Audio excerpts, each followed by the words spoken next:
नमस्कार दोस्तों, आज हम बात करेंगे कि हम जब शेयर मार्केट में ट्रेड करते हैं, इंट्राडे करते हैं, स्विंग ट्रेडिंग करते हैं या फिर इन्वेस्टिंग भी करते हैं तो एक टाइम होता है किसी भी शेयर को बाय करने के। ठीक है, तो आज हम इस टॉपिक के ऊपर बात करेंगे कि बेस्ट टाइम कब होता है एक शेयर को बाय करने का। ठीक है, तो बहुत ही इंपॉर्टेंट टॉपिक है, इस वीडियो में आपको समझ में आ जाएगा और आपको पूरी तरह क्लियर हो जाएगा कि एक्चुअली कौन सा टाइम बेस्ट होता है एक बिगिनर्स को, हर एक पर्सन को एक अच्छा टाइम कौन सा होता है जिस पर वो एक अच्छा ट्रेड को पिक कर सकते हैं, अच्छा ट्रेड पे एंट्री ले सके। ठीक है, तो इस पर आइए इस बार इस वीडियो में इसके बारे में बात करेंगे।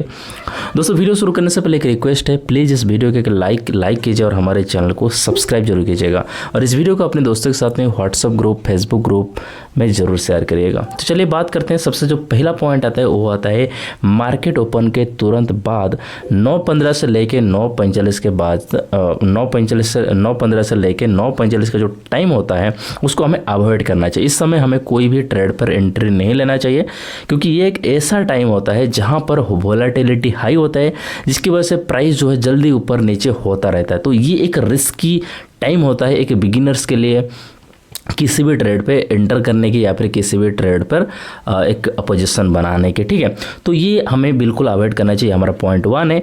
दूसरा पॉइंट है कि मिड मॉर्निंग जो कि 10:30 बजे से लेकर 12:30 बजे तक होता है और ये एक बेस्ट टाइम होता है एक बिगिनर के लिए, क्योंकि यहाँ पर क्या होता है ना, जो ट्रेंड होता है वो एक बिल्कुल क्लियर हो जाता है कि इसी डायरेक्शन में मार्केट जाने वाला है और क्या होता है ना, मार्केट जो है स्टेबल भी हो जाता है। तो ये सबसे सेफ और एक बेस्ट टाइम होता है एक किसी भी ट्रेड पर एंट्री करने का, किसी स्टॉक को बाय करने के। ठीक है, तो इसके बाद जो हमारा थर्ड ऑप्शन आता है वो है आफ्टरनून, जो कि 1:30 बजे से लेकर 2:30 बजे के बीच में होता है और ये भी एक गुड टाइम होता है क्योंकि यहाँ पे क्या होता है ना, मार्केट का डायरेक्शन क्लियर होता है और कंफर्मेशन मिल जाता है कि सेफ एंट्री मिल सकती है, क्योंकि कंफर्मेशन मिलता है कि 1:30 बजे के बाद क्या होता है ना, मार्केट मतलब जो जितना सारा वोलेटिलिटी होता है वो सारे कम हो जाते हैं, क्योंकि बहुत सारे लोगों का जो ट्रेड होता है बंद हो जाता है, मतलब उनका ट्रेड कंप्लीट भी हो जाता है, तो बहुत लोग कम हो जाते हैं। इस टाइम के बाद जो है एक क्लियर डायरेक्शन हमें देखने को मिल जाता है।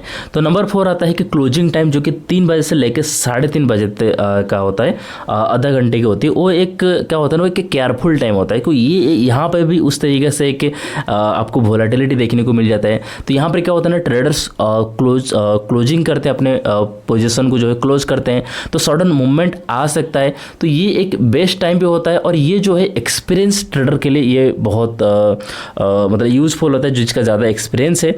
तो ये उसी समय के लिए वैल्यूएबल मतलब बेस्ट है।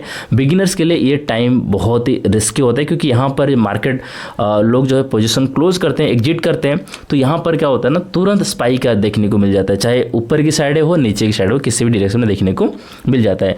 तो उसके बाद एक बात करेंगे गोल्डन रूल की बात करेंगे, जो कि सबसे इंपॉर्टेंट होता है, वो है टाइम से ज़्यादा इंपॉर्टेंट होता है प्राइस और ट्रेंड। ठीक है, कौन सी प्राइस पर आपको मिल रहा है ये इंपॉर्टेंट होता है। दूसरा होता है ट्रेंड, क्या ट्रेंड है, मतलब आप अगर जैसे ही कोई बंदा बाय कर रहा है, अगर अप ट्रेंड है तो उसके लिए बेस्ट है, लेकिन अगर डाउन ट्रेंड जा रहे हैं वो तो उसके लिए खतरा है, वो तो उसके लिए रिस्क है। ठीक है, तो ये समझना बहुत जरूरी है। दूसरा उसके बाद और क्या है, उसके बीच में जो आता है वो है सपोर्ट पे ध्यान रखना। हमेशा कोशिश करना है कि सपोर्ट लेवल पर एक अच्छा एंट्री बन सकता है, अच्छा पोजीशन बनाने के लिए। क्यों?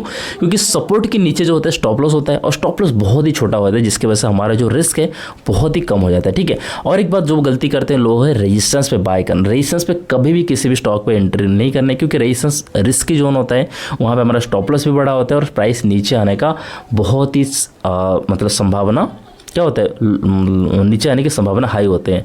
हमेशा ध्यान रखना ट्रेंड के साथ चलने के लिए, और अप ट्रेंड में बाय करना है। अगर आप सेल कर रहे हो तो डाउन ट्रेंड भी ढूंढना जरूरी है। ठीक है, हम यहाँ पे बाय की बात करें तो अप ट्रेंड हमें देखना चाहिए कि अप ट्रेंड अगर है तो हमारे एक बाइंग पोजीशन बन सकता है, वो भी एक सपोर्ट जोन के आसपास।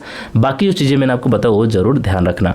उसके बाद थोड़ा सा अगर और बात करूँ वो है कि सिंपल स्ट्रैटेजी अगर बताऊँ, एक बिगिनर फ्रेंडली एक स्ट्रैटेजी अगर आपके साथ में शेयर करूँ, वो है ध्यान रखना जब मार्केट स्टेबल हो, जैसे कि मैंने आपको कुछ टाइम दिखाया, मार्केट स्टेबल का मैंने आपको टाइम दिखाया। ठीक है, तो उसके बाद क्या करने का, मार्केट स्टेबल हो और स्टॉक सपोर्ट के पास हो, वॉल्यूम भी ज़्यादा हो। वॉल्यूम भी ऐसा नहीं कि वॉल्यूम बिल्कुल नहीं है सपोर्ट के पास में, क्योंकि मैक्सिमम आपने देखा होगा कि सपोर्ट के पास में हेवी वॉल्यूम होता है, ज़्यादा वॉल्यूम होता है, तो इसलिए वॉल्यूम होना बहुत ज़रूरी होता है, ठीक है।